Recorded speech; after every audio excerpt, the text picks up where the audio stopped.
दोस्तों, 4 PM के देश की बात कार्यक्रम में आप सब लोगों का स्वागत। मैं अभय कुमार दुबे आप सब साथियों का अभिवादन करता हूं। आज संजय जी जो रोज मुझसे बात करते हैं वो आज अपनी व्यस्तताओं के कारण उपलब्ध नहीं है, इसलिए एक बार फिर मैं अकेला ही आपके साथ चर्चा करूंगा। लेकिन आज मौका बहुत खास तरह का है। मौका ये है कि इस देश के लोकतंत्र में एक बिल्कुल नई घटना हो रही है, और वो नई घटना क्या है आप सब लोगों को भी सुनकर कुछ सनसनी सी महसूस होगी। ईवीएम इलेक्ट्रॉनिक वोटिंग मशीन्स के खिलाफ इस देश में एक बगावत की शुरुआत होते हुए दिख रही है। मैं ये नहीं कह रहा हूं कि गारंटी के साथ बगावत हो जाएगी, लेकिन एक बगावत की शुरुआत होते हुए दिख रही है।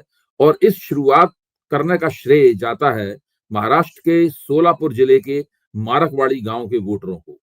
मारकवाड़ी गांव के वोटरों ने जब चुनाव नतीजा आया तो उन्हें बड़ा ताज्जुब हुआ चुनाव नतीजा देखकर, और उन्हें लगा कि ये जिनको हमने वोट दिया था उनके पक्ष में नहीं है चुनाव नतीजा। ये उन्होंने महाविकास अघाड़ी के उम्मीदवार के पक्ष में वोट दिए थे ज्यादातर गांव वालों ने, लेकिन नतीजा भारतीय जनता पार्टी के उम्मीदवार के पक्ष में निकला। तो उन लोगों ने तय किया कि वो अपना चंदा करेंगे और उस गांव के मतदाता दोबारा वोट डालेंगे। वो कागज के मतपत्र के जरिए वोट डालेंगे, और उन्होंने तहसील के अधिकारियों से अनुरोध किया कि वो भी आए और थोड़ा सा इस चुनाव के ऊपर अपनी निगाह रखें। लेकिन जिला प्रशासन ने क्या किया? जिला प्रशासन ने उनको उस दोबारा मतदान से रोक दिया और गांव में कर्फ्यू लगा दिया गया। जब एक टीवी पत्रकार जिलाधिकारी से मिलने गया और उसने जिलाधिकारी से पूछा कि आपने ऐसा क्यों किया?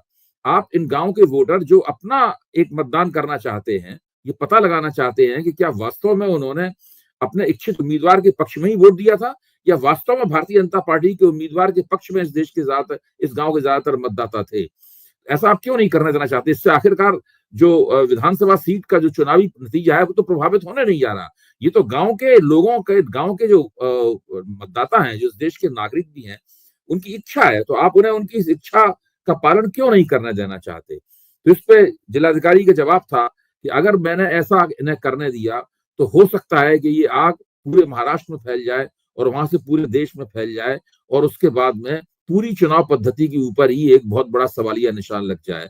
इस तरह करके जिलाधिकारी ने कहा कि मैं किसी भी कीमत पर इस गांव के नागरिकों को, जो मतदाता भी हैं, कागज के मतपत्र से, बैलेट पेपर से दोबारा मतदान करने की इजाजत नहीं दे सकता। अगर मारकवाड़ी के मतदाताओं को ये इजाजत प्राप्त हो जाती तो ये गांव एक पायलट प्रोजेक्ट बन जाता, और ये पायलट प्रोजेक्ट बनता देश में चुनावी सुधारों का पायलट प्रोजेक्ट बनता। मेरा मानना यह है कि अगर देश के राजनीतिक दल या नागरिक अधिकार संगठन या association for democratic reforms, ADR जैसे बड़े संगठन जो देश में सच्चे लोकतंत्र, सच्ची चुनाव प्रणाली की स्थापना के लिए लगातार संघर्षरत रहते हैं, अगर वे सुप्रीम कोर्ट तक जाएं और इस गांव के मतदाताओं को ये अधिकार दिलाएं कि वो कम से कम आपस में मतदान करके ये तय कर सकते हैं कि उन्होंने इलेक्ट्रॉनिक वोटिंग मशीनों से जो नतीजा आया वो नतीजा वास्तव में उनकी लोकतांत्रिक इच्छाओं के मुताबिक है या उनकी लोकतांत्रिक इच्छाओं के खिलाफ है। तो मैं ये इस पायलट प्रोजेक्ट की शुरुआत हो सकती है, और अगर इस पायलट प्रोजेक्ट की शुरुआत हो गई तो ये ईवीएम के खिलाफ बगावत की शुरुआत होगी।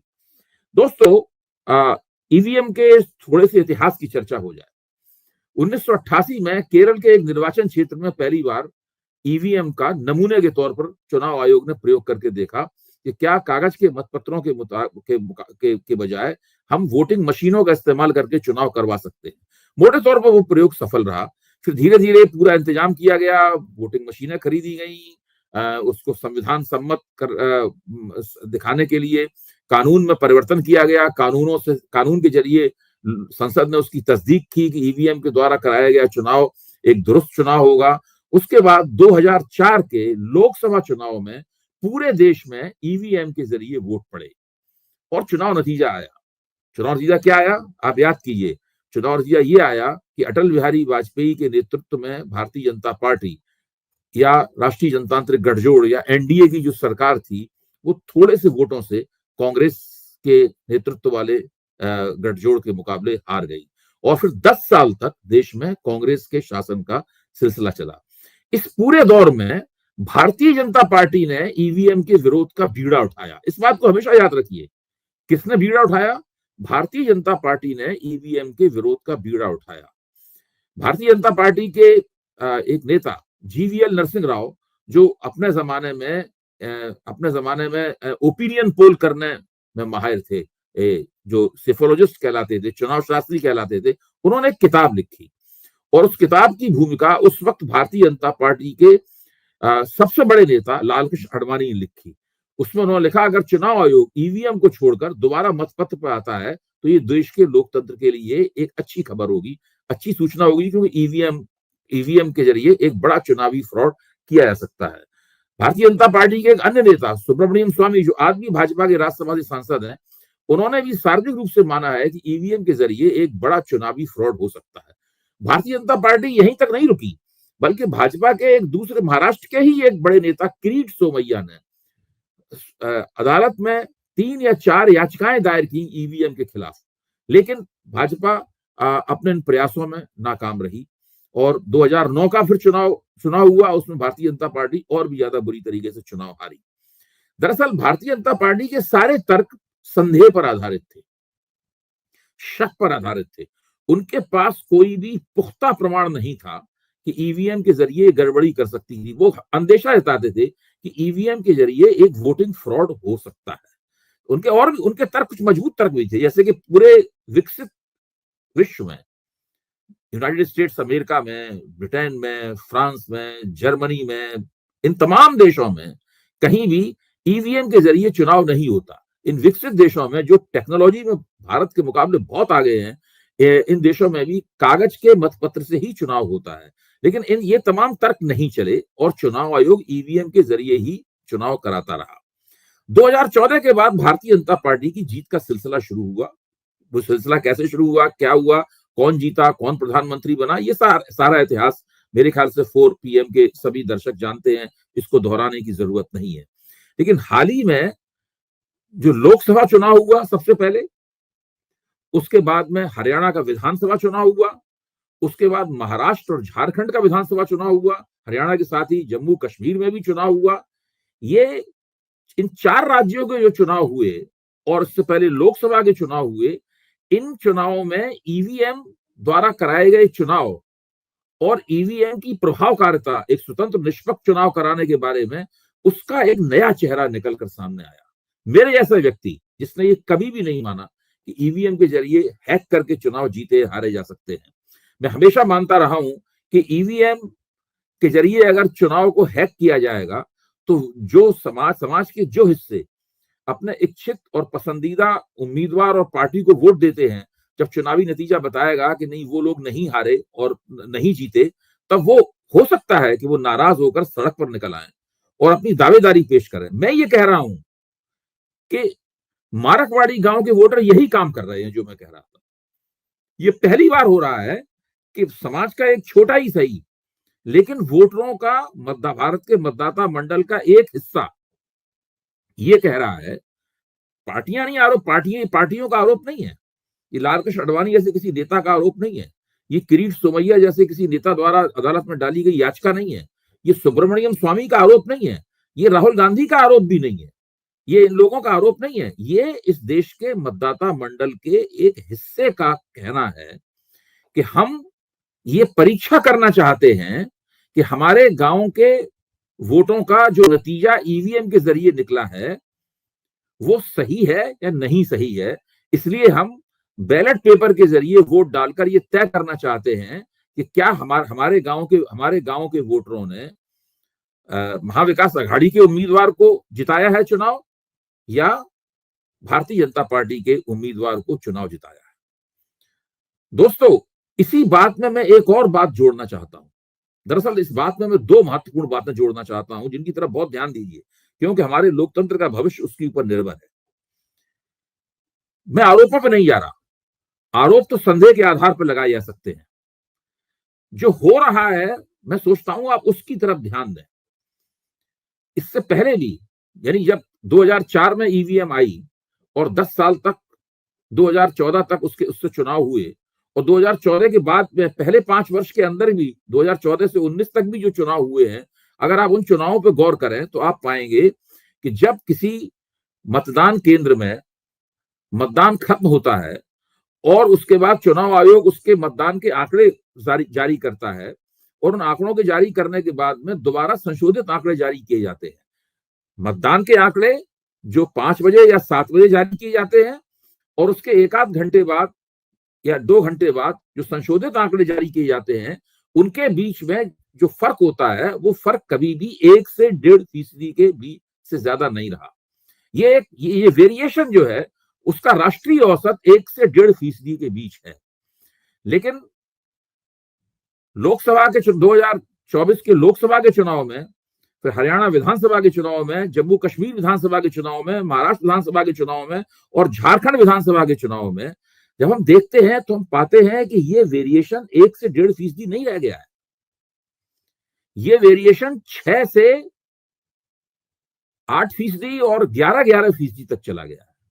सबसे पहले हरियाणा के चुनाव की मैं चर्चा आपके सामने करना चाहता हूं।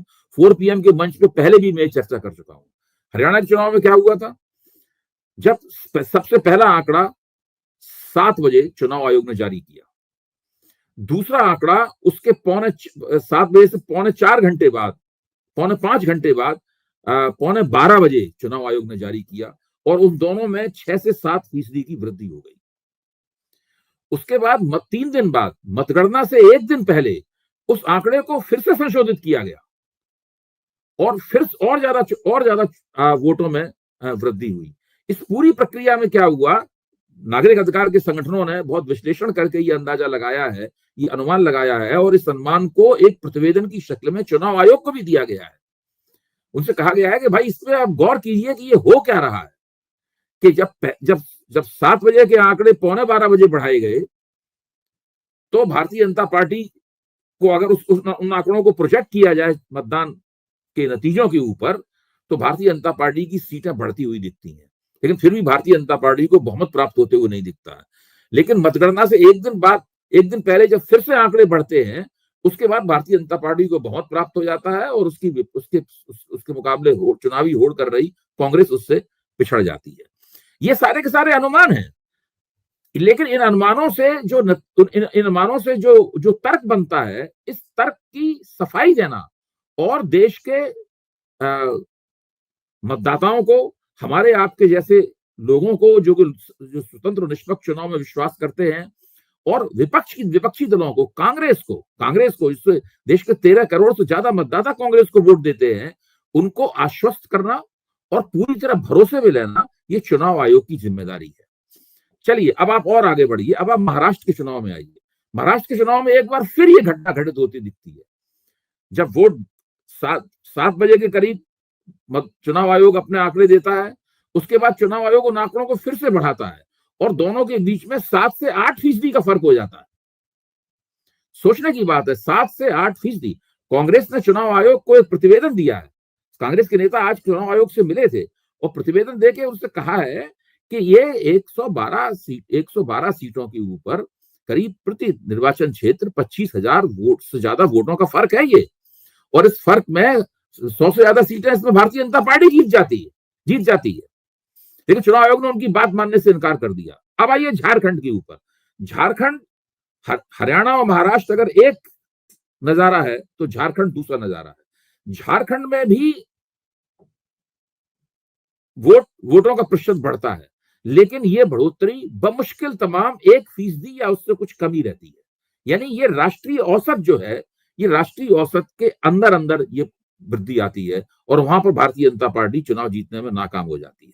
मैं फिर कह रहा हूं, मैं ये आरोप नहीं लगा रहा हूं कि भारतीय जनता पार्टी केवल चुनाव आयोग द्वारा मतदान प्रतिशत बढ़ाने की जो कार्रवाई हुई, उस कार्रवाई के कारण चुनाव जीती है। मैं ये आरोप नहीं लगा रहा हूं, बिल्कुल मेरे पास ऐसा कोई प्रमाण नहीं है जिसको मैं सिक्का बंद तरीके से आपके सामने साबित कर सकूं।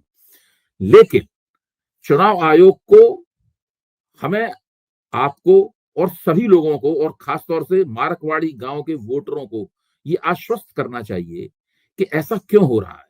वो जो 1 से 1.5% का वेरिएशन का जो राष्ट्रीय औसत था, वो राष्ट्रीय औसत बढ़कर 11% तक कैसे पहुंच गया। हरियाणा के 2 जिलों में तो जिस दिन वोट पड़े थे उसके बाद से जब चुनाव नतीजा निकला तो पता चला उससे पहले 11% वोट चुनाव आयोग ने उसके बढ़ा दिए थे। तो इसको हम लोग व्यंग से कहते हैं कि ये चुनाव ईवीएम यानी वोटिंग मशीनों के अंदर वोटों का इंजेक्शन लग रहा है कहीं से।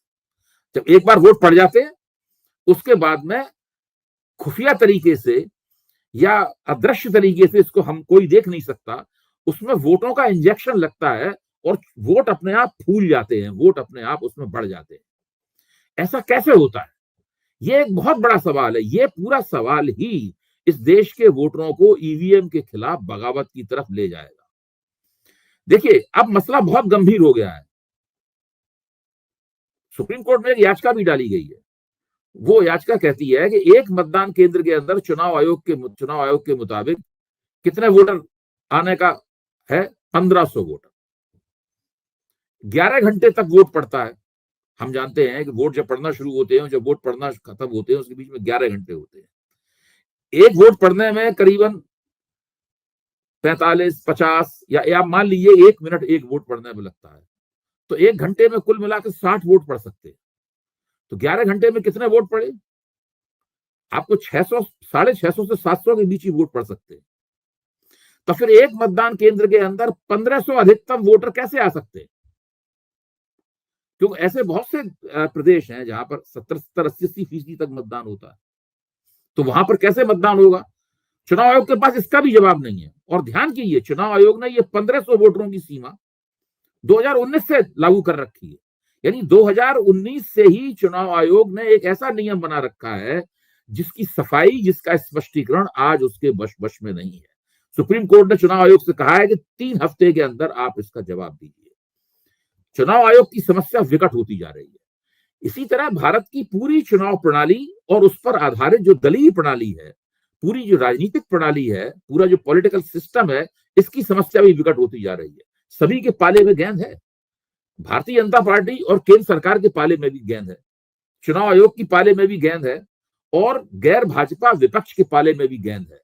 सबको ये गेंद खेलनी है और सबको ये सुनिश्चित करना है, सबको ये सुनिश्चित करना चाहिए कि देश में लोकतंत्र स्वतंत्र और निष्पक्ष चुनाव के आधार पर स्थापित हो, ना कि ऐसे चुनाव के आधार पर स्थापित हो जिस पर वोटरों को शक हो, हारने वाले राजनीतिक दलों को शक हो। इससे पहले कभी नहीं होता था कि राजनीतिक दल ये कहें कि हमें बेईमानी से हराया गया। ऐसा बार बार क्यों हो रहा है और इस तरह की तमाम घटनाएं क्यों आ रही हैं?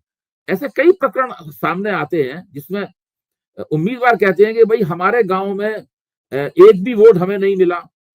मैं मान सकता हूं कि मेरे परिवार के वोट नहीं मिले मुझे, लेकिन कम से कम मेरा वोट तो मुझे मिलना चाहिए था। मेरा वोट क्यों नहीं निकला मेरे पक्ष में? इस तरह की बातें सामने आती हैं। लेकिन मारकवाड़ी गांव के वोटरों ने जो किया है वो गुणात्मक रूप से बिल्कुल भिन्न चीज है। वो क्वालिटेटिवली बिल्कुल एक डिफरेंट पॉलिटिकल एक्शन है, और इस डिफरेंट पॉलिटिकल एक्शन के ऊपर सब लोगों को गौर करके सोचना चाहिए। एक और बहुत महत्वपूर्ण बात है जो मैं आप सबके विचारार्थ प्रस्तुत करना चाहता हूं, इसके ऊपर बहुत ध्यान दीजिए। मतदान गोपनीय होता है। हम वोट डालते हैं, हमारी राजनीतिक पसंद सीक्रेट रहनी चाहिए, गोपनीय रहनी चाहिए। किसी को पता नहीं चलना चाहिए कि हमने किसको वोट दिया। ये हमारा संविधान सम्मत अधिकार है। इसीलिए वोट हम दिखा के नहीं देते। जैसे हम वोट दिखा के देते हैं, हमारा वोट इनवैलिड हो जाता है, अवैध हो जाता है। इसीलिए वोट को हम गुप्त रूप से डालते हैं। मेरा मानना यह है, और भी बहुत से जो चुनाव शास्त्री उन्होंने इस पर गौर किया, उनका भी मानना है कि ईवीएम के कारण हमारे वोट की गोपनीयता भंग हो गई है। वो कैसे भंग हुई है? जब कागज के मतपत्रों से चुनाव होता था तो पूरे निर्वाचन क्षेत्र के जो मतदान पेटियां थी वो मतगणना केंद्र में लाई जाती थी। उनको खोलकर सारे मतपत्रों को एक जगह डाल दिया जाता था, पलटकर उनको, और उनको सबको मिला दिया जाता था आपस में। उसके बाद में अलग अलग पार्टियों के अलग अलग चुनाव चिन्हों के मतपत्रों की ढेरियां बनाई जाती थी, गड्डियां बनाई जाती थी। फिर जब एक बार गड्डियां बन जाती थी, फिर उन गड्डियों को गिनकर फैसला किया जाता था कि कौन चुनाव जीता, कौन चुनाव नहीं जीता, किसको कितने वोट मिले। लेकिन ईवीएम में क्या होता है? ईवीएम में इस प्रकार की कोई व्यवस्था नहीं है।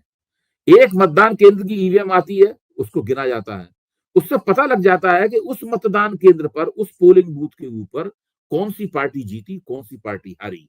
यानी उस ईवीएम से जुड़े हुए जो वोटर हैं, उन वोटरों की पसंद क्या थी, ये स्पष्ट हो जाता है। इस तरह जो राजनीतिक दल हैं उनको ये मौका मिलता है कि वो जान लें कि कौन सा पोलिंग बूथ उनके खिलाफ है और कौन सा पोलिंग बूथ उनके पक्ष में है। तो वो उसी तरीके से अपनी रणनीति बनाते हैं। आप ये जो सुनते हैं ना पन्ना प्रमुख, ये पन्ना प्रमुख कहां से आया?